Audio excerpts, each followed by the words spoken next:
ఏం చేస్తావు మమ్మీ? చేస్తావా? అటుకులు చేస్తావా? పల్లీలు లేవు కదా, సెట్ అయిపోదరా.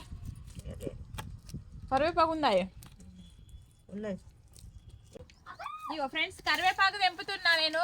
మమ్మీ అటుకులు చేస్తుంది కదా, అటుకుల్లోకి అయితే కరివేపాకు ఎన్నో సంవత్సరాల నుంచి, మస్తు రోజుల నుంచి ఈ చెట్టు ఇంతే ఉంటుంది, అస్సలు పెరుగుతలేదు. దగ్గర దగ్గర ఒక 10 సంవత్సరాలు అవుతుంది కావచ్చు ఈ చెట్టు పెట్టి. ఇది మాత్రం ఇంతకంటే ఎక్కువనైతే పెరుగుతలేదు. మరి ఏందో ప్రాబ్లం, కానీ ఇంతే ఉంటుంది. కానీ ఇంట్లో వరకు అయితే మాకు సరిపోతుంది. ఎప్పటికప్పుడే ఇన్స్టంట్గా తెంపి వేయడమే కర్రీలా. చూసిరా, ఇప్పుడైతే ఇది వేస్తా. తీసుకోవద్దా మమ్మీకి ఇద్దా, అమ్మమ్మకి ఇద్దా. మమ్మీ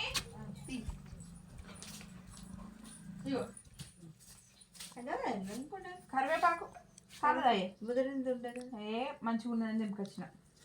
కడిగి మంచిగానే